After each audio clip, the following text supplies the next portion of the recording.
अब आगे बढ़ते हैं, जहां गढ़वाल विश्वविद्यालय के बिड़ला परिसर में छात्र संघ चुनाव को लेकर सुबह 8 बजे से मतदान प्रक्रिया शुरू हो गई थी। छात्र संघ चुनाव को लेकर छात्र संगठनों में उत्साह देखने को मिल रहा था, तो वहीं विश्वविद्यालय के 14 बूथों पर छात्र संघ के विभिन्न पदों पर मतदान किया गया। अभी तक 7% से ज्यादा मतदान हो चुका है, तो वहीं विश्वविद्यालय के गेट पर संगठनों की ओर से अपने प्रत्याशियों के पक्ष में वोट डालने की अपील की गई। साथ ही सुरक्षा व्यवस्था भी इस दौरान पुख्ता दिखाई दी।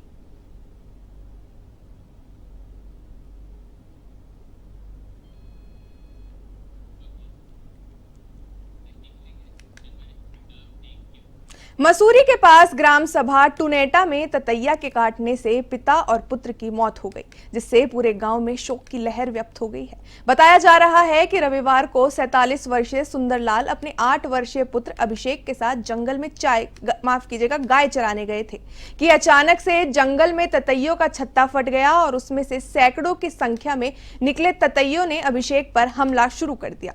अभिषेक को बचाने आए पिता सुंदरलाल को भी ततैयों ने अपना शिकार बना लिया।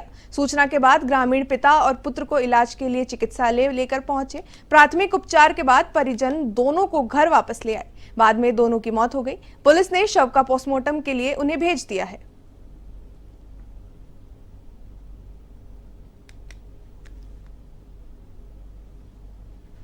बेसिकली डेथ तो कल हुई थी। कल दिन में 2 बजे के आसपास से एक 47 ईयर मेल यहाँ हमारे पास आया था, जो कि वी वाइट था। अब जब हमारे पास आया था तो हमारे जो डॉक्टर साहब थे ऑन ड्यूटी, उन्होंने उनका ट्रीटमेंट करा और आफ्टर ट्रीटमेंट उन्होंने यहाँ पे ऑब्जर्वेशन में रखा उसको, और उस समय तो बिल्कुल ठीक था। लेकिन कुछ देर बाद उन्होंने कहा कि हम घर ले जाते हैं, ये ठीक है, जबकि डॉक्टर साहब ने कहा कि अंडर ऑब्जर्वेशन। लेकिन फिर भी वो घर ले गए यहाँ से। लेकिन जब रास्ते में गए तो देखा वो रास्ते में कोलैप्स हो गए। फिर वापस लाया, जब हमारे पास यहाँ पे लाया तो ब्रॉड डेड थे। सुंदरलाल और उसका बेटा अभिषेक अपने डंगरों को लेकर जंगल जा रहे थे। गांव के नज़दीक की बात उनके बल्कि वहाँ पुरानी खेती भी है। ततैया एक मधुमक्खी होता है, बहुत बड़ा होता है, बहुत ही जहरीला होता है। तो अचानक उन्होंने उन पर हमला कर दिया। ना जाने वो गाय ने उनको छेड़ा या कोई पत्थर लग गया, जैसा भी कुछ हुआ। इस मामले तो हम इतना नहीं बता सकते कि क्या हुआ, लेकिन उन्होंने इतना हमला करा उन पर कि उनको बहुत ज्यादा काट दिया। मसूरी में महात्मा योगेश्वर सरस्वती शिशु विद्या मंदिर इंटर कॉलेज में विधिक साक्षरता ज्ञान गोष्ठी का आयोजन किया गया। सिविल जज शमशाद अली के नेतृत्व में आयोजित गोष्ठी में उच्च न्यायालय द्वारा नशे के दुष्प्रभाव और उसको कैसे समाप्त किया जाए, इस विषय पर आधारित वीडियो से बच्चों को ज्ञान दिया गया। इस मौके पर अधिवक्ता मनोज शैली, रणबीर सिंह आदि ने विभिन्न कानूनों के बारे में विस्तृत जानकारी बच्चों को दी।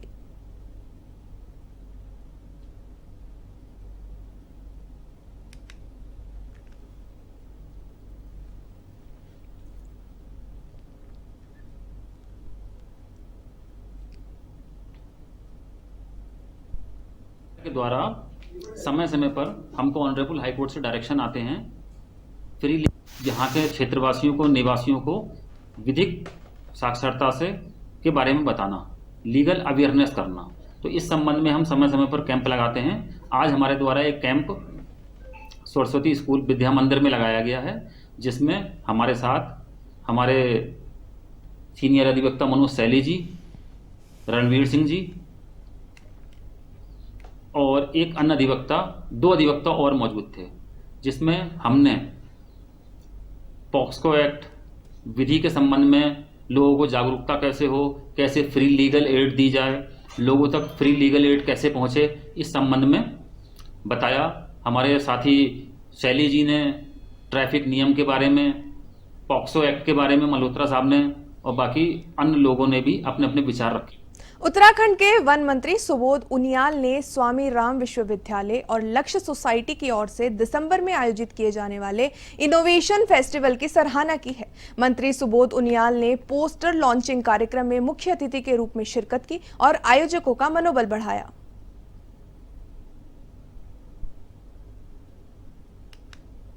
धन्यवाद दूंगा स्वामी राम विश्वविद्यालय का और लक्ष्य सोसाइटी का, जिन्होंने आज समसामयिक विषय पे एक इनोवेशन फेस्टिवल 2024 करने का निर्णय लिया।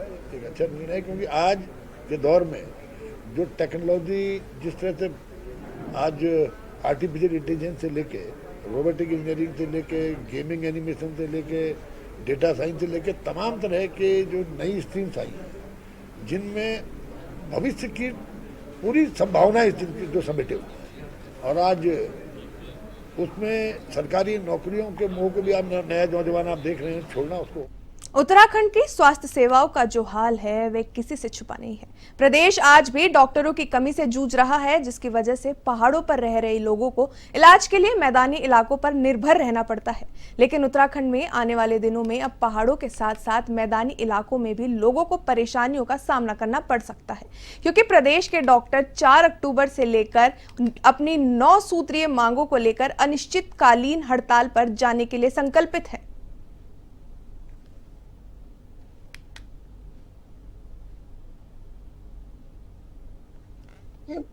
जो डॉक्टर्स की जो मेन डिमांड है, एक तो ये प्रमोशन का ही इशू था, डीपीसी का था, जो हमने कर दिया है। इतने दिन जो है लगातार हम लोगों की वार्ता चल रही थी डॉक्टर्स से, और डीजी कार्यालय से भी हमने उनको भी हमने बताया कि जल्द से जल्द ये जो भी डीपीसी के जितने भी डॉक्यूमेंट्स हैं सब हमें जल्दी प्रेषित करें। और काफ़ी उनमें त्रुटियां भी थी और उसका निराकरण करने में भी थोड़ा समय लग गया। तो कल काफ़ी त्रुटियों का निराकरण करने के बाद शासन स्तर पे फिर डीपीसी हुई है। एक तो ये डीपीसी एक मेजर इशू था जो डॉक्टर्स भी डिमांड कर रहे थे, जो हमने कर दिया है। इसके अलावा एसएडीसीपी के भी इश्यूज हैं और वो उसको भी हम लोग फॉलो अप कर रहे हैं, वो भी जल्दी क्लियर हो जाएगा। और शासन की ओर से हमने पहले भी डॉक्टर्स उनके साथ हमने मीटिंग भी की है। गौवंश पर डीएम नैनीताल ने सख्त रुख अपना रखा है। डीएम को शिकायत मिली थी कि गौवंश को नगर निगम ट्रैफिकिंग करके गौशाला भेज रहा है, उनको फिर से गौशाला से बाहर भेज दिया जाता है। शिकायतें संज्ञान में आने के बाद डीएम नैनीताल ने कहा कि संबंधित गौशाला का समिति ने निरीक्षण किया है और अनियमितता पाने पर डीएम ने कहा है कि समिति हर 15 दिन में गौशाला जाकर भेजी गई गायों का सत्यापन भी कराती है।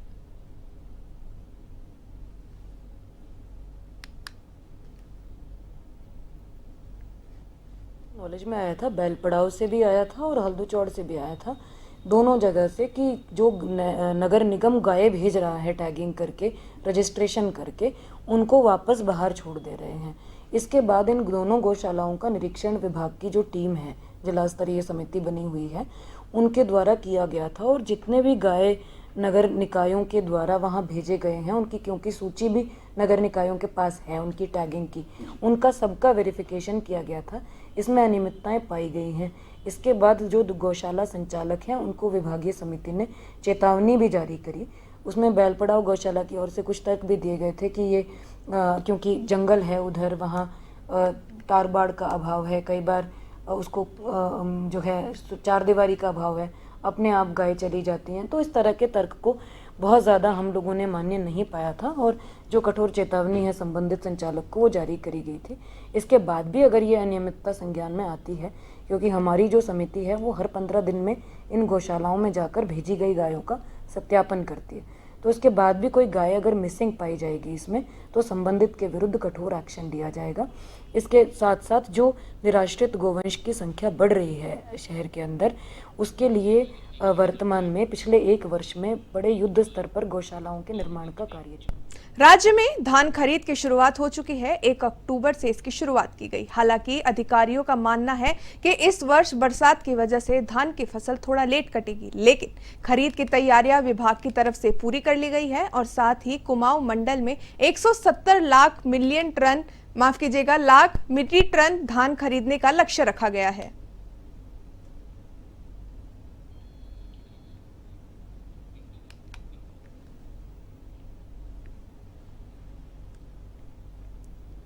अक्टूबर 2024 से प्रारंभ हो गई है। रखा गया है वो 55,000 मेट्रिक टन खाद्य विभाग का है और 1 लाख मेट्रिक टन जो है यूसेफ का है और एनसीसीएफ का जो है 15,000 मेट्रिक टन रखा गया है। इस वर्तमान में जो स्थिति है इस समय थोड़ा सा मौसम के भी मिजाज को देखते हुए जो दिखलाया तो थोड़ा धान जो है लेट आएगा कांटों पे, जिसके के कारण जो है धान की तुलाई जो है बातें हमारे कुमाऊं संभाग में जो है खाद्य विभाग के 25 उधम सिंह नगर में हैं और 4 नैनीताल डिस्ट्रिक्ट में और 1 चंपावत डिस्ट्रिक्ट में।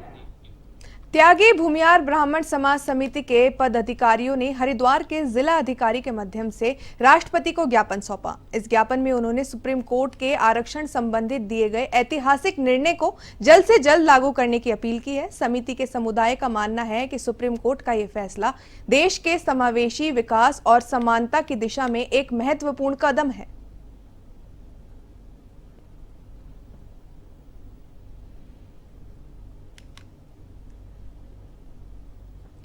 ज्ञापन दिया है ये आरक्षण संबंधित जो अभी वर्डिक्ट आया था सुप्रीम कोर्ट का, उसको इम्प्लीमेंट करने के लिए जो हमने माननीय राष्ट्रपति जी को ज्ञापन भेजा है डीएम साहब के माध्यम से कि जो वर्डिक्ट आया है सुप्रीम कोर्ट का उसको जो है तुरंत जो है सरकार उसको लागू करे। क्योंकि अभी इस समय क्या स्थिति हो रखी है, ना तो सत्ता पक्ष इस विषय पे कोई संज्ञान ले रहा है, ना विपक्ष कोई संज्ञान ले रहा है। सरकारें तो ऐसी हो गई हैं बिल्कुल इस बात विषय पे आकर के कि बिल्कुल कोई जिक्र ही नहीं करना है किसी ने, जिसमें कि ये जो वर्डिक्ट है और जो ये निर्णय है इसके अंदर जो एक क्रीमी लेयर वाला जो उन्होंने दिया है, तो क्रीमी लेयर वाले में वो इतना लाभकारी निर्णय है सुप्रीम कोर्ट का, वो हर जनमानस के लिए बहुत अच्छा निर्णय है वो। तो उसको हमारे गवर्नमेंट को हमने यही दिया है, राष्ट्रपति महोदय जी से हमने यही निवेदन किया है कि आदेशित करें सरकार को कि जिससे कि जल्दी से जल्दी इसको जो है निर्णय को। आपका स्वागत है। बुलेटिन में आगे बढ़ते हैं, जहां हरिद्वार के जगजीतपुर में बनकर तैयार हुआ मेडिकल कॉलेज इसी सत्र से शुरू कर दिया जाएगा। केंद्र सरकार से स्वीकृति मिलने के बाद अक्टूबर महीने में ही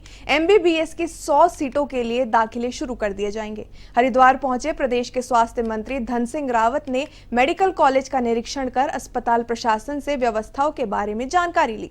मंत्री धन सिंह रावत ने कहा कि दाखिले के लिए भीम शुरू की जा रही है। अस्पताल के लिए टीचिंग स्टाफ की भी नियुक्ति कर ली गई है। अगले 2 से 3 महीनों में व्यवस्थाएं भी कर ली जाएंगी और साथ ही मेडिकल कॉलेज के शुरू होने से हरिद्वार और पड़ोसी जिलों के लोगों को बड़ी राहत मिलेगी।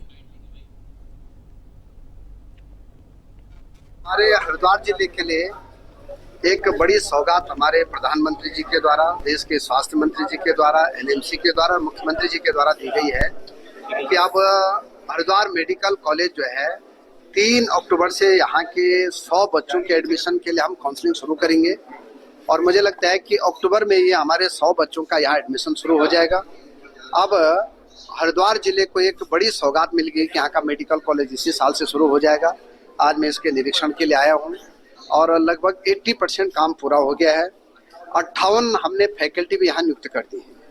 अब बच्चों के लिए हॉस्टल के लिए, यहाँ क्लासरूम के लिए, लाइब्रेरी के लिए सारी व्यवस्थाएं जल्दी की जाएंगी और मुझे आशा विश्वास है कि 2-3 महीने में जैसे कॉलेज पूरा फंक्शन हो जाएगा, हम देश के यशस्वी प्रधानमंत्री जी से भी आग्रह करेंगे, देश के अपने स्वास्थ्य मंत्री जी से भी आग्रह करेंगे और मुख्यमंत्री जी से भी आग्रह करेंगे। उत्तराखंड से राज्यसभा सांसद doctor Kalpana Saini power with in the leadership legacy of Narendra Modi पर विचार गोष्ठी कार्यक्रम में हिस्सा लेने पहुंची, जहां टिहरी भाजपा जिला अध्यक्ष राजेश नौटियाल और कार्यकर्ताओं ने उनका भव्य स्वागत किया और इसी के साथ उन्हें जन्मदिन की बधाइयां भी दी।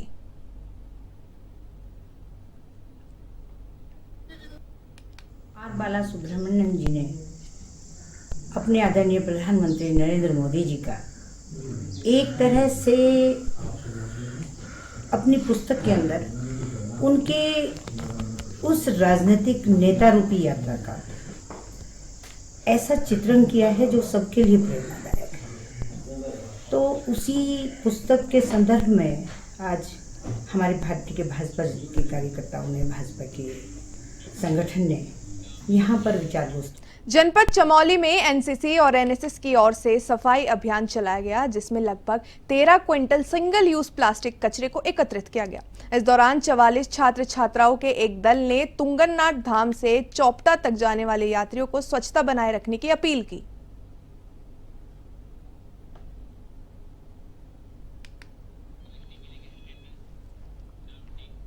खबर खाटिमा से है, जहां निर्माणाधीन भवन में मानकों की अनदेखी को लेकर देहरादून से पेयजल निगम के अपार अभियंता जियांग पांडे और उनकी टीम भवन की जांच के लिए पहुंची।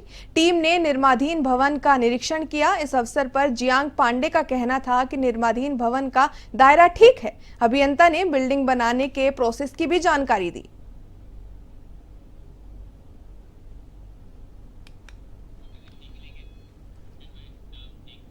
काशीपुर में बीते जमाने की मशहूर फिल्म अभिनेत्री मंदाकिनी पहुंची, जहां अभिनेत्री के फैंस ने उनका भव्य स्वागत किया।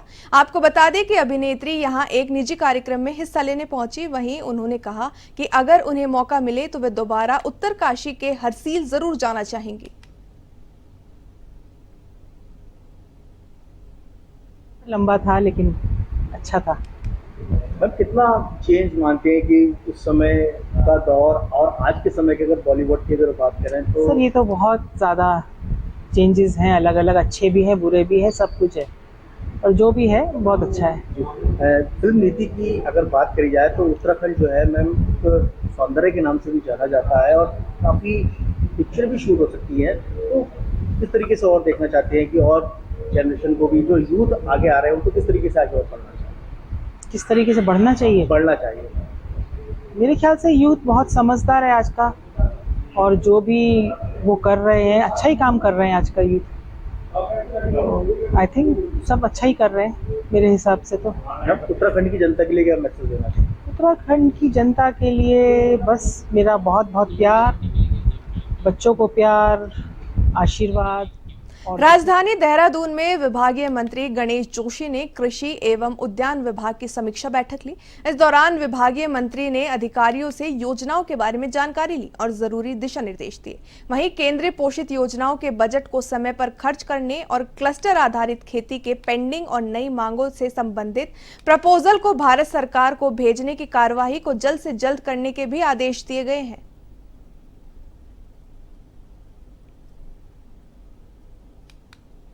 केंद्र सरकार की जितनी भी योजनाएं आ रही हैं, वो प्रदेश सरकार की जितनी भी योजनाएं कृषि व हॉर्टिकल्चर में हैं, उनकी मॉनिटरिंग मैंने यहाँ पर की है।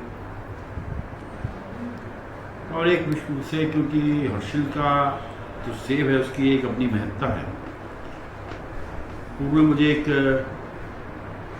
जानकारी मिली मीडिया के माध्यम से, जो किसानों को हम पेटी दे रहे हैं उसका दाम ज़्यादा है और उसमें सेव भी ज़्यादा लगता है, किसानों को नुकसान हो रहा है।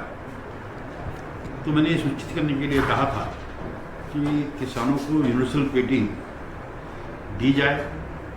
मुझे अधिकारियों ने बताया कि उसका टेंडर हो गया है और 15 तारीख से पहले यूनिवर्सल पेटी किसानों को मिल जाएगी, ताकि पर पेटी किसान। पौड़ी में स्वच्छता ही सेवा कैंपेन के तहत स्वच्छता अभियान का आयोजन किया गया। ये अभियान 19 सितंबर से लेकर 2 अक्टूबर तक चलाया जाएगा। इस अभियान के तहत जनता को स्वच्छता के लिए जागरूक किया गया। वहीं इस दौरान सिविल जज सीनियर डिवीजन एवं सचिव जिला विधिक सेवा प्राधिकरण अकरम अली और अन्य लोग मौजूद रहे।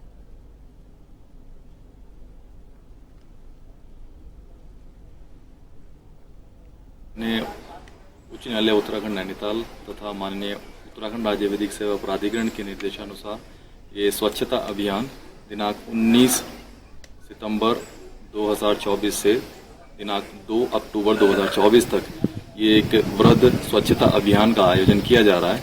इसमें न केवल न्यायालय परिसर को स्वच्छ रखना है, साफ सफाई हर एक स्थान की जानी है, बल्कि पूरे जिले में एक स्वच्छता संबंधी अभियान भी चलाया जा रहा है, जिसमें सरकारी विभागों के साथ उनके सहयोग से स्कूली छात्र छात्राओं के साथ विश्वविद्यालय परिसर पर भी इस तरह का स्वच्छता अभियान चलाया जा रहा है।